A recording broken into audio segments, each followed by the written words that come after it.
This is your slide lecture summary for Part 3, Chapters 16 through 20. The Baroque era, 1600 to 1750, was a time characterized by absolute monarchy, bloody religious wars, and the exploration and colonization of the New World. The rising middle class, eager to partake in artistic and musical culture, became a viable patron of the arts. Public concert halls and the first opera house were built so that everyone with the price of admission could attend. The Baroque era was considered to be an age of discovery.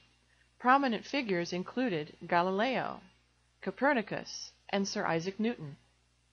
Music making became centered in the home, church, and university, rather than in the salons of the aristocracy. Many musical works of this era were functional, being created for specific occasions such as weddings, funerals, or religious services. One of the great changes in vocal style between the Renaissance and the Baroque era was the shift in texture from polyphony, consisting of several independent melodic parts, to monody, a texture in which a single melody stands out. This monodic style, called the expressive style, was developed by a group of Florentine artists, writers, and musicians known as the Florentine Camerata. From this style, opera was invented. Melody and chords of Baroque music were very different from Renaissance style. This resulted in a system of notation called figured bass. In this system, the keyboard player would improvise the harmony from numerals that the composer would place above or below a bass line. The term basso continuo is Italian for continuous bass, and is often used in reference to this figured bass system of notation. The basso continuo performance group often consisted of two instrumentalists, one playing a melodic bass instrument, such as a cello or bassoon, and another playing a chordal instrument such as a keyboard. Another important development with regard to harmonic structures was a shift to a harmonic system based on the use of the major and minor scales, rather than one based on modes. Conventions of this new system allowed composers to develop longer forms of instrumental music. As a result of the transition to a major-minor tonal system, a new tuning system was established, based on the division of the octave into 12 equal half-steps. This system, known as equal temperament, allowed instruments to perform in any key. It is still in use today. The well-known composer, Johann Sebastian Bach, was able to demonstrate his ability to write in every one of the 12 keys in his work, The Well-Tempered Clavier, a 2-volume keyboard collection. Rhythmic styles changed during the Baroque era from the freedom found in the monodic style of the early Baroque to a vigorous style based on regular accents of the late Baroque. Dissonant chords were used more freely for the purpose of enhancing emotional intensity and color. Emotions were also expressed through the use of subtle dynamic changes as well as sudden dramatic changes. In the early Baroque era, the practice of word painting continued. Music was expected to arouse the emotions or affections, such as joy, anger, love, or fear. In the height of the Baroque era, the doctrine of the affections was applied, that a movement should aim at only one affect, and to attempt more would risk causing confusion and disorder in the listener. The technical improvements in instrument making led to the rise of the level of virtuosic playing. Domenico Scarlatti and Antonio Vivaldi were among the master composers of the era, who wrote virtuosic works for the keyboard and violin. The rise of virtuosity was prevalent in vocal music as well, due to the rise of opera, which required a phenomenal technique by the performers. The castrato was a male singer who was castrated in boyhood to retain soprano or alto vocal range. This voice type would combine the lung power of a man with the brilliance of the upper register of a soprano. In the Baroque era, this voice became associated with heroic male roles. This practice diminished greatly in the late 18th century and was made illegal in Italy in 1870. The countertenor, or falsettist, is a natural high male voice that often replaces the castrati role in modern times. Women were able to study and work as musicians in the Baroque era. A group of women singers known as the Concerto del Don, ensembles of the ladies, were highly acclaimed in their time, as are similar groups today. They often showcased the work of composer Claudio Monteverdi. Other outstanding female musicians of this era include Francesca Caccini, an Italian composer and singer, Barbara Strozzi, a singer and composer, Faustina Bordoni, an Italian soprano, Francesca Cuzzoni, another Italian soprano, and Elizabeth Claude Jacquet de la Guerre, although not a singer, but an important French harpsichordist and composer. Opera is a drama that is sung. This art form combines vocal and instrumental music, fusing them with poetry, drama, acting, scenery, costumes, and sometimes dance. In opera, the plot and action are moved forward through recitative, a device in opera that resembles the natural patterns of speech. The words in a recitative are often sung on the same pitch, and may include rapid question and answer dialogue between characters. There are two standard styles of recitative: secco, or dry, which is accompanied only by the continuo instruments and moves along freely, and accompagnato, which is accompanied by orchestra and thus employs a more steady beat. An aria, Italian for air, is a song for solo voice with orchestral accompaniment, often of an emotional nature. A da capo aria is an aria in ternary form, A, B, A form. The arias are often the high points for the audience. An aria has a well-defined melody with a definite beginning, high point, and end.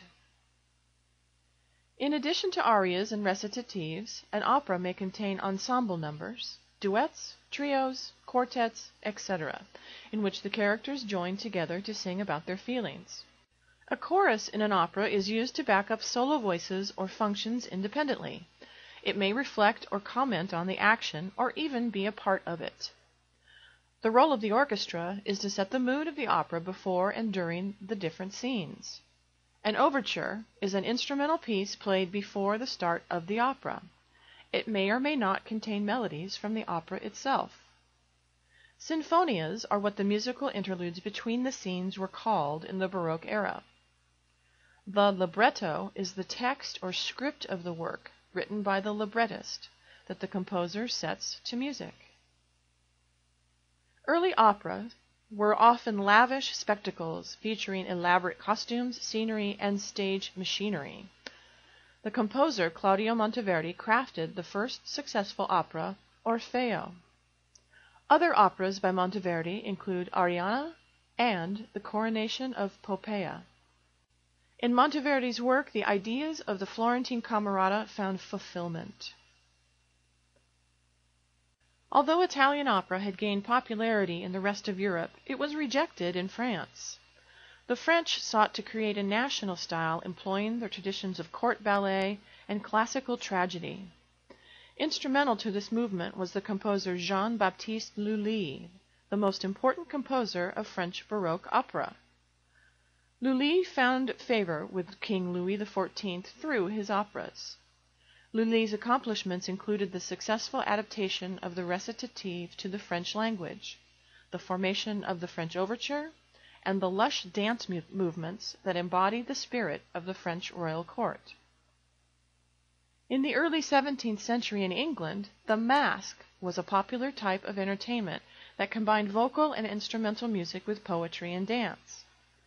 Masques were often performed privately in the homes of the nobility. Theater was regarded as the invention of the devil by the Puritans. Thus, in the period of the Commonwealth, 1649 to 1660, stage plays were forbidden.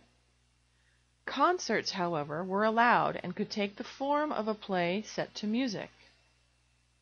Henry Purcell was an English singer, organist, and composer. He wrote masques and operas for several venues, adopting elements from both Italian and French opera. His output included both sacred and secular music. Henry Purcell wrote Dido and Aeneas in 1689 for a girls' boarding school where he taught. The librettist was Nahum Tate, who based the plot on an episode from Virgil's Aeneid. Aeneas is shipwrecked at Carthage on the northern shore of Africa. He and the young Carthaginian queen, Dido, fall in love. Aeneas receives a message that he must continue on his journey to found Rome, and so he decides that he must leave. In Dido's grief, she decides that her fate is death. After singing a moving recitative called Thy Hand, Belinda, followed by a beautiful aria known as Dido's Lament, Dido stabs herself with Aeneas' sword and throws herself on a funeral pyre whose flames light the way for Aeneas' ships as they sail out of the harbor. In your listening example, the recitative Thy Hand, Belinda will be followed by the aria When I Am Laid in Earth. Dido's Lament begins with a 5-measure chromatically descending ground bass, or ostinato. An ostinato is a short rhythmic or harmonic pattern that is repeated throughout a work or a section of a work. In this aria, the ground bass is repeated 11 times. From the aria When I Am Laid in Earth, also known as Dido's Lament, the notation of the 5-measure chromatically descending ground bass, or ostinato, is indicated by the shaded area.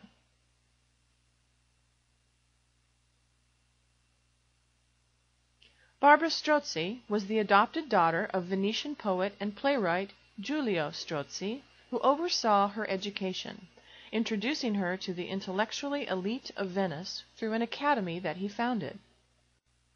She was active as a singer, participated in debates, and served as a hostess or mistress of ceremonies, which was unusual as meetings at the academies were generally open to men only. Her voice was once compared to the harmonies of the spheres. She was a prolific composer of madrigals, arias, cantatas, and sacred motets. Many of her works were published. Her light-hearted aria exemplifies Strozzi's sensitivity to the text, which is an anonymous Italian poem. It is written for solo soprano with harpsichord or bass lute. Listen for a rising opening melody, a triple meter with a brief switch to duple at the beginning of the second section. The harmony is consonant with some chromaticism. The texture is monodic, and the form is that of a da capo aria, which became a standard in opera. The cantata, from the Italian word cantare, to sing, is a multi-movement work consisting of arias, recitatives, and choruses, with orchestral accompaniment. Cantatas could be both sacred and secular, being based on lyric, dramatic, or narrative poetry. The sacred cantata was a staple of the Lutheran church service, possessing a sacred theme that was related to the sermon, prayers, and gospel reading for the day. Most Sundays, holidays, and special occasions of the year required their own cantata. J.S. Bach wrote both sacred cantatas for the Lutheran Church and secular cantatas upon request. Bach's cantatas are, as typical of this vocal genre, multi-movement works with solo arias, recitatives, and choruses, all with orchestral accompaniment. A chorale is a hymn tune specifically associated with German Protestantism. As one of his reforms, Martin Luther required that the congregation participate in the service. Thus, Luther began the practice of having church services be in German, the vernacular, rather than in Latin. The hymns were originally sung in unison, but later written in 4-part harmony to be sung by the choir. The melody was in the soprano part so that the congregation could hear it clearly and join in the singing. The sacred cantatas are often musically and textually based on these chorale tunes.